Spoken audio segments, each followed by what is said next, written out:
Oval test मुकाबला हारने के बाद अभी तक सदमे से नहीं उबर पाए हैं इंग्लिश दिग्गज। अब धीरे धीरे अपने बयानबाजों का दौर शुरू कर चुके हैं।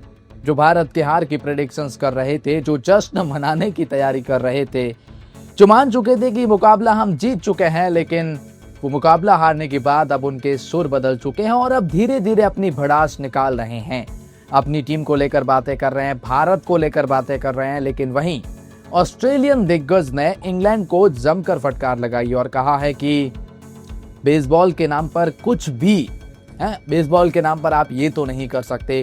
खैर, वो ऑस्ट्रेलियन दिग्गजों ने क्या कहा, इंग्लैंड दिग्गज क्या कह रहे हैं, वो तो हम आपको बताएंगे ही। लेकिन इंडियन दिग्गजों ने भी इंग्लैंड को अब लगे हाथ जमकर फटकार लगाई है। तो आइए एक एक करके आपको बताते हैं ये तमाम दिग्गज क्या कह रहे हैं इस एक खास रिपोर्ट में। लेकिन आगे बढ़ने से पहले मैं आपसे एक सवाल पूछना चाहता हूं। एक ऐसा खिलाड़ी जिसने इस पूरी सीरीज में आपको सबसे ज्यादा प्रभावित किया है, हाँ, मैं आप ही से कह रहा हूं, वो खिलाड़ी जो आपको सबसे अच्छा लगा इस पूरी सीरीज में, बॉलर, बैट्समैन, ऑलराउंडर, कोई भी, कमेंट सेक्शन में इसके बारे में जरूर बताएं और सब्सक्राइब कर लो, बिल्कुल फ्री है। चलिए जानते हैं दिग्गज क्या कह रहे हैं। जैसे मैंने कहा, ऑस्ट्रेलियन दिग्गजों ने भी जमकर फटकार लगाई है। तो बेसबॉल का अर्थ लापरवाह क्रिकेट, इंग्लैंड की आक्रामक बल्लेबाजी की रणनीति पर फूटा चैपल का गुस्सा। ग्रेग चैपल ने कहा, अपने कॉलम में लिखा, भारतीय युवा खिलाड़ियों का अच्छा प्रदर्शन करने की उन्होंने प्रशंसा की। हालांकि उन्होंने इंग्लैंड के खिलाड़ियों की, विशेषकर हैरी ब्रूक की आलोचना करी। उनका मानना है कि ब्रूक परिस्थितियों को समझने में विफल रहे। भारत के पूर्व मुख्य कोच चैपल ने कहा, इस सीरीज में इंग्लैंड का सफर उसके सामने चेतावनी पेश करता है। इसे प्रतिभाशाली लेकिन चंचल प्रकृति के हैरी ब्रूक से मूर्त रूप दिया है, जिसकी मैं पहले ही सार्वजनिक रूप से प्रशंसा कर चुका हूं। उन्होंने कहा, उनकी टाइमिंग बहुत अच्छी है, वह कई तरह के शॉट लगा सकते हैं, उनमें आत्मविश्वास है और बल्लेबाजी को सहज बनाने का दुर्लभ कौशल है। लेकिन क्रिकेट, विशेष रूप से टेस्ट क्रिकेट, केवल शॉट लगाने के बारे में नहीं है, ये निर्णय लेने के बारे में है। टेस्ट क्रिकेट में यह समझना जरूरी है कि कब आक्रामक होकर खेलना है और कब संयम बरतना है। ये इंग्लैंड वालों को समझा रहे हैं ग्रेग चैपल। लंदन में 5वें टेस्ट में उसको लेकर इन्होंने कहा कि सकारात्मकता में कुछ भी गलत नहीं है, लेकिन सकारात्मक क्रिकेट का मतलब लापरवाह क्रिकेट नहीं है। इसका मतलब आत्मविश्वास से भरा, सोच समझकर जोखिम उठाना वो होता है। तो ये कह रहे हैं कि तुम बेसबॉल के नाम पर लापरवाह क्रिकेट खेल रही हो, ये ग्रेग चैपल ने जमकर फटकार लगाई है। तो वहीं इंग्लैंड के कोच मैकुलम भी भारतीय टीम के मुरीद हो गए हैं और बताया जीत का वो हकदार थे। जी, मैकुलम ने बातचीत करते हुए कहा, इस टेस्ट में भारत जिस तरह से पिछड़ रहा था, मोहम्मद सिराज ने अपने 5वें टेस्ट में 30वें ओवर में शानदार गेंदबाजी कर शेर जैसा दिल दिखाया है, ये कहते हैं मैकुलम। मैकुलम ने कहा, यह वाकई कमाल का प्रयास था। इस टेस्ट में हम जीत की स्थिति में थे, मुझे लगता है कि वे भी जीत के हकदार थे। उन्होंने बेहतर क्रिकेट खेला, हमने सीरीज में उन पर अपना सब कुछ झोंक दिया। यह इस बात का प्रमाण है कि एक टीम के रूप में वे कितने दृढ़ हैं। हमें पता था कि जब वे इंग्लैंड में उतरेंगे तो ये एक बहुत ही कठिन चुनौती होगी। हमें मनचा परिणाम पाने के लिए बेहतरीन क्रिकेट खेलना होगा। तो ये इंग्लैंड वाले भारत को हल्के में तो नहीं ले रहे थे, मतलब युवा टीम को भी ये कह रहे थे कि हमने अपना सब कुछ दे दिया, बस अब हम वो नहीं कर पाए। इंग्लैंड के कोच ने कहा, हम जानते हैं कि हमारे अंदर अभी सुधार की गुंजाइश है। जब भी आप खिलाड़ियों की गहराई से मेहनत करते हैं, उन जगहों पर जाते हैं जहां वे शायद पहले नहीं गए, तो हमेशा कुछ न कुछ सीखते हैं। यहाँ चुनने के लिए बहुत कुछ है, क्योंकि हम इसे समझने और उस क्षेत्रों पर काम करने के लिए खुद को समय देते हैं जहां हम अपनी अगली चुनौती के लिए खुद को सुधार सकते हैं। अंततः मुझे खिलाड़ियों और उनके प्रयासों पर वास्तव में गर्व है। यह एक संघर्षपूर्ण सीरीज रही है। चोट के कारण नुकसान भी हुआ, क्योंकि कुछ सर्वश्रेष्ठ खिलाड़ी चोटिल होकर घर लौटे हैं। खैर, गिल और जडेजा इन दोनों से नहीं है बेहतर। ये स्टुअर्ट ब्रॉड ने अपनी एक प्लेइंग 11 बनाई इस पूरी सीरीज को लेकर। तो फिर वो कहते हैं कि उन्होंने अपनी उस स्क्वाड में शुभमन गिल को जगह नहीं दी, अपनी उस प्लेइंग 11 में रविंद्र जडेजा को जगह नहीं दी। तो ये जो बयान ये दिया, ये थोड़ा ध्यान से सुनिएगा।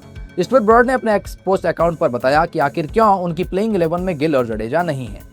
उन्होंने कहा कि शुभमन गिल इस वक्त भारत के लिए नंबर 4 पर खेल रहे हैं और इस वक्त टेस्ट क्रिकेट में नंबर 4 पर गिल से बेहतर प्लेयर है जो रूट, जो इसकी जगह से मैंने नंबर 4 पर गिल नहीं बल्कि जो रूट को टीम में रखा। शुभमन गिल तो वैसे ओपन भी कर सकते हैं। खैर, स्टुअर्ट ब्रॉड ने आगे लिखा कि बेन स्टोक्स इस वक्त रविंद्र जडेजा से बेहतर है। अब ये चुप गया।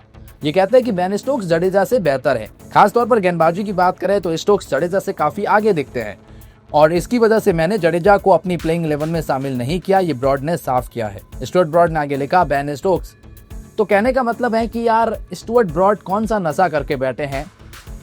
बेन स्टोक्स मतलब कभी कभार अच्छी पारी खेल लेते हैं, लेकिन जडेजा हमेशा अच्छा करते हैं। अब पता नहीं ये किस हिसाब से उन्होंने बताया है। लगा कंधा उखड़ जाएगा। क्रिस वॉक्स ने ना उस पारी को लेकर अपनी बयानबाजी करी और क्रिस वॉक्स ने उसको लेकर अपने पल जाहिर करते हुए कहा, यह शॉट सबसे दर्दनाक था। मैं सिर्फ कोडीन ली थी और कंधा बहुत दुख रहा था। फिर भी जब रन लेने की कोशिश की तो आदतन दौड़ पड़ा, जबकि हाथ बंधा हुआ था। उस वक्त सच में लगा कि कहीं कंधा फिर से बाहर न निकल गया हो, इसीलिए आपने मुझे हेलमेट फेंकते और दांतों से ग्लव्स उतारते और कंधा चेक करते हुए देखा। आखिर में एटकिंसन बोल्ड हो गए और वॉक्स को खेलने का मौका नहीं मिला। तो वॉक्स ने कहा, शुभमन ने मुझसे कहा यह बहुत बहादुरी भरा था।